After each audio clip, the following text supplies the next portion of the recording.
पिछली वीडियो में हमने देखा कि जीआरई तीन तरीकों से आपकी रीजनिंग की एबिलिटी को असेस कर रहा है और वो तीन तरीके हैं through writing, through solving problems that involve numbers and through solving problems that involve text या लैंग्वेज। और उन तीनों तरह के तरीकों के लिए तीन तरह के मॉड्यूल्स हैं ऑन द टेस्ट।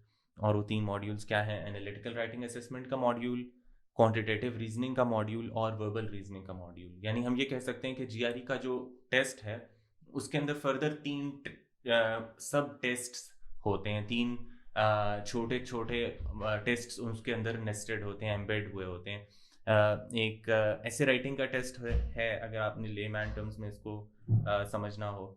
एक आपका मैथ का टेस्ट है और एक आपका इंग्लिश लैंग्वेज का टेस्ट है।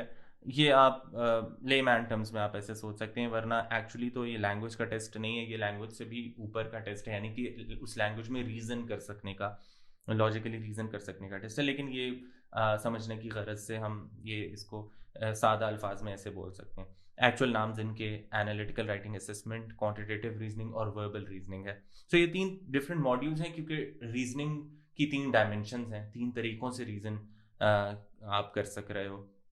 तो तीनों को मुख्तलिफ मुख्तलिफ तरीक़ों से जांचा जा रहा है और तीनों के स्कोर्स अपने अपने वो हम देखेंगे जब हम स्कोरिंग को डिस्कस कर रहे होंगे। तो ये तो हो गए तीन मॉड्यूल्स ऑफ द टेस्ट, या टेस्ट के अंदर फर्दर कितने तरह के टेस्ट और एम्बेड हुए हैं। लेकिन अब एक्चुअल जो सेक्शंस आएंगे टेस्ट पे वो तीन से ज़्यादा होंगे, क्योंकि इनमें से कुछ मॉड्यूल्स ऐसे हैं जिनके मल्टीपल सेक्शंस होते हैं और इस वीडियो में हमने इसी चीज़ को डिस्कस करना है। तो देखते हैं कि कितने सेक्शंस होंगे on the test. Analytical writing assessment का सिर्फ एक ही सेक्शन होता है और वो टेस्ट के स्टार्ट में आता है और उसमें एसेज आपको दो लिखने होते हैं, लेकिन वो एज अ होल एक सेक्शन माना जाता है। इसके अलावा वर्बल रीजनिंग और क्वांटिटेटिव रीजनिंग के एक एक सेक्शंस नहीं आते, दो दो स्कोर्ड सेक्शंस आते हैं। यानी मैथ के भी दो सेक्शंस और इंग्लिश लैंग्वेज रीजनिंग के भी दो सेक्शंस। मॉड्यूल्स तीन हैं लेकिन सेक्शंस, कोड सेक्शंस की तादाद पांच है। एक AWA का, दो क्वांटिटेटिव रीजनिंग के और दो वर्बल रीजनिंग के। यानी पांच स्कोर्ड सेक्शंस हो गए। अब मैं इनको स्कोर्ड सेक्शंस क्यों कह रहा हूं? क्योंकि एक अनस्कोर्ड सेक्शन भी होता है, छठा section. There is a sixth section which is not contributing to your scores. उसको एक्सपेरिमेंटल या रिसर्च सेक्शन बोला जाता है ऑन द जीआरई।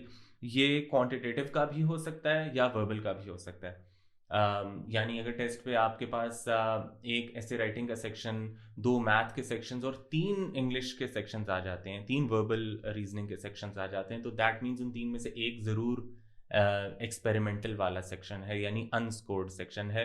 वो आपके वर्बल रीजनिंग के ओवरऑल स्कोर में कोई कॉन्ट्रीब्यूशन नहीं कर रहा। इसी तरह अगर दो वर्बल रीजनिंग के सेक्शंस हैं टेस्ट पे लेकिन तीन क्वांटिटेटिव रीजनिंग के सेक्शंस हैं, तो उन तीन में से एक ज़रूर एक्सपेरिमेंटल सेक्शन है जो कि जीआरई के अपने रिसर्च पर्पसेस के लिए होता है। वो फ्यूचर में जो उन्होंने टेस्ट के क्वेश्चंस पोज करने हैं, उनको टेस्ट आउट कर रहे होते हैं, तो वो बेसिकली उनके अपने रिसर्च पर्पसेस के लिए एक सेक्शन होता है जिससे वो डेटा गैदर कर रहे हैं, लेकिन वो आपके स्कोर में कोई कॉन्ट्रीब्यूशन नहीं कर रहा होता।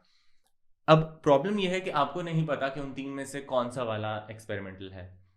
अगर एक्स्ट्रा क्वांटिटेटिव का आ गया तो आपको नहीं पता कौन से वाला एक्सपेरिमेंटल है। अगर एक्स्ट्रा वर्बल का आ गया तो आपको नहीं पता तीन में से कौन से वाला एक्चुअली एक्सपेरिमेंटल सेक्शन है।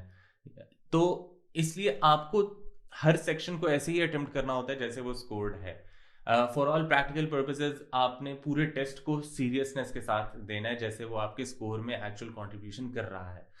तो यानी इन टोटल आपके पास पांच स्कोर्ड और एक अनस्कोर्ड, यानी टोटल 6 सेक्शंस हैं ऑन द जीआरई। मॉड्यूल्स तीन हैं लेकिन सेक्शंस की तादाद 6 है। अब ये किस तरीके से ऑर्डर्ड होते हैं, हर सेक्शन का के लिए आपको कितना टाइम अलॉट होता है, हर सेक्शन में कितने सवालात होते हैं और फॉर्मेट से रिलेटेड इस तरह के जो और सवालात हैं उनको हम डिस्कस करेंगे इन द नेक्स्ट वीडियो।